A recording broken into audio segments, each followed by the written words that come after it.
इस कहानी की लेखिका है विनीता मोहता।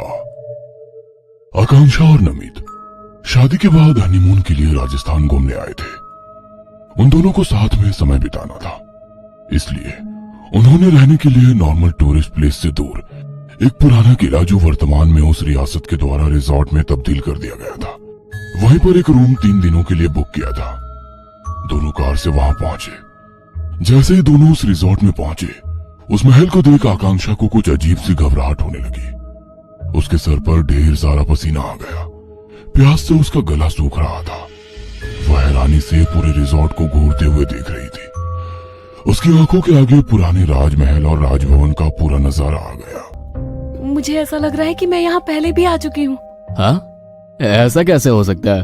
तुम्हारा जन्म ही ऑस्ट्रेलिया में हुआ है और तुम पहली बार इंडिया आई हो, फिर इस जगह पर कैसे आ सकती हो? वो तो मुझे नहीं पता, मगर खैर छोड़ो इन सब बातों को। तुमने हमारे रहने के लिए बहुत ही अच्छी जगह चूज की है। Love you. कहते हुए आकांक्षा नमित के गले लग गई। जैसे ही आकांक्षा नमित के गले लगी, तेज हवा चलने लगी। धूल भरी आंधी में दोनों को कुछ भी नजर नहीं आ रहा था। आकांक्षा के चेहरे पर बाल उड़ रहे थे। जैसे तैसे दोनों रिसेप्शन पर पहुंचे। हवा के कारण आकांक्षा के पूरे बाल बिखर चुके थे। वो अपने बालों को कुछ इस तरह से ठीक कर रही थी कि किसी को उसका चेहरा नजर नहीं आया। नमित रिसेप्शन से अपने कमरे की चाबी लेकर आकांक्षा के साथ अपने कमरे में पहुंच गया। न ही होटल के किसी स्टाफ का और ना ही नमित का और ना ही आकांक्षा का ध्यान गया कि होटल के रिसेप्शन पर आकांक्षा की पूर्ण जन्म की तस्वीर लगी हुई थी। नमित ने आकांक्षा के लिए होटल का सबसे बड़ा रूम बुक किया था। दिन भर की ट्रैवलिंग के थकान के कारण उस बड़े से आलीशान कमरे में लगे हुए पलंग पर नमित और आकांक्षा दोनों जल्दी गहरी नींद में सो गए। कमरे में पूरा अंधेरा था, केवल नाइट लैंप जल रहा था। तभी आकांक्षा के अस्त व्यस्त कपड़ों के ऊपर से होता हुआ एक काला सा हाथ उसके होठों तक पहुंच गया।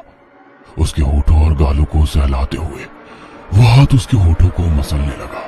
पहले तो नींद में आकांक्षा को लगा कि पास में सो रहा नमित ही उसे परेशान कर रहा है, मगर उस हाथ के खुरदुरापन के कारण उसके गाल छिल गए। वो चीख कर उठी। नमित यार, ये प्यार करने का क्या तरीका है? मेरे गाल देखो, दर्द के कारण जलन कर रहे हैं।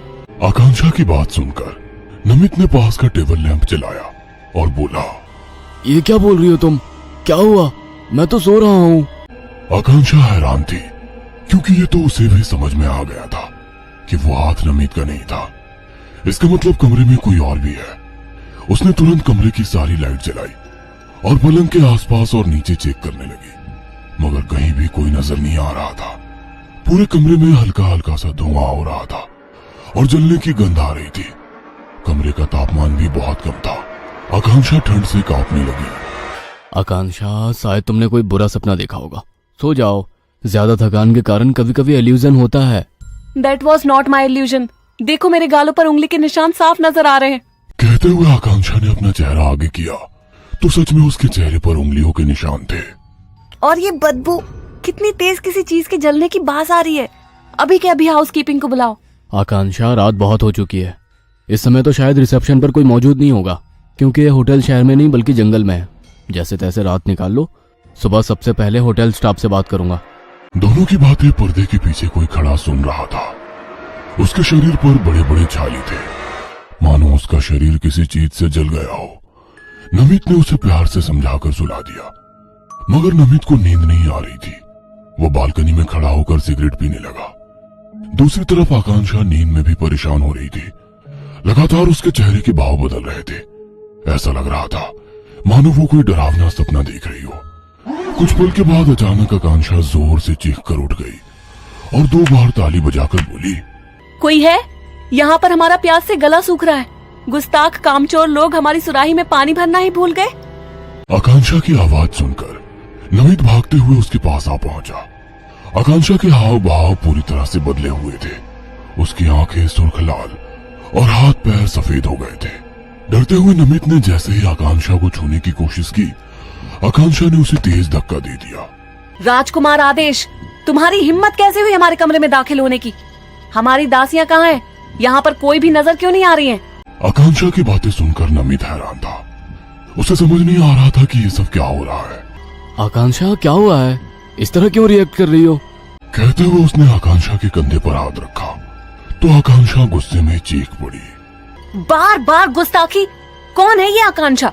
राजकुमारी पत्रलेखा से इस तरह की बात करने की तुम्हारी हिम्मत कैसे हुई? अभी के अभी हमारे कमरे से बाहर निकल जाओ, वरना तुम्हें सजाए मौत मिलेगी।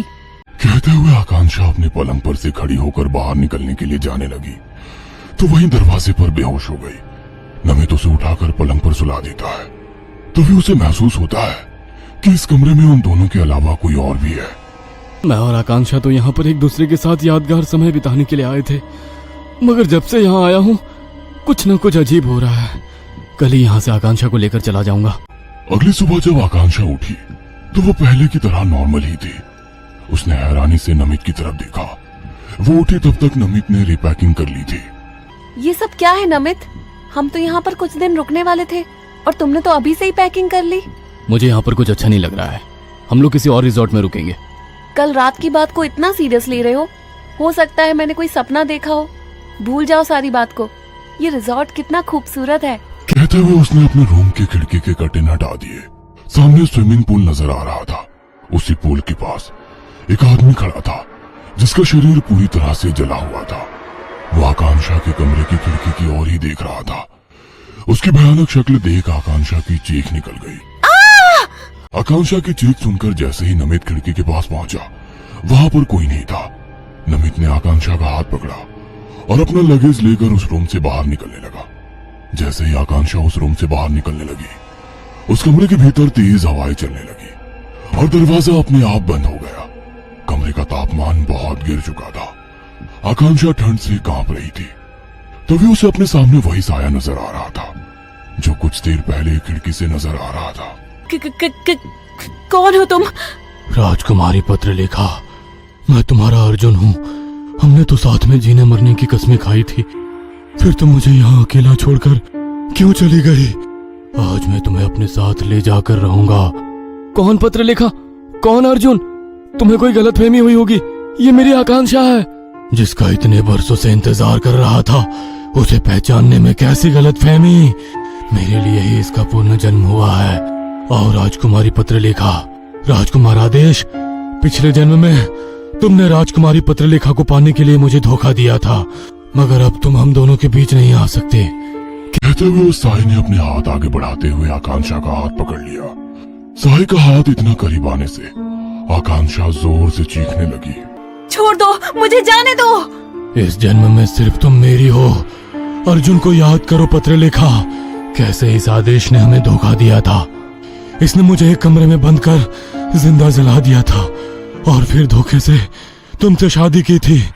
आज नियति को देखो, उसने मुझे अपना बदला लेने का मौका दिया है। कहते हुए उसने आकांक्षा की आंखों पर हाथ रखा तो आकांक्षा को अपना पुराना जन्म याद आ गया था कि कैसे आदेश ने धोखे से अर्जुन को एक कमरे में बंद किया और उसे जला दिया। फिर अर्जुन के कपड़े पहनकर राजकुमारी पत्रलेखा से शादी की। अर्जुन, अर्जुन, मैं तुम्हारी थी और तुम्हारी ही रहूंगी। मुझे अपने साथ ले चलो। कहते हुए आकांक्षा ने नमित का हाथ छोड़ दिया और उस साई का हाथ पकड़ लिया।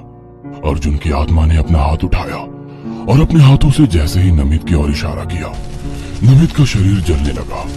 उस साई के साथ आकांक्षा की आत्मा एक हो गई और अर्जुन की भटकती हुई आत्मा को शांति मिल गई।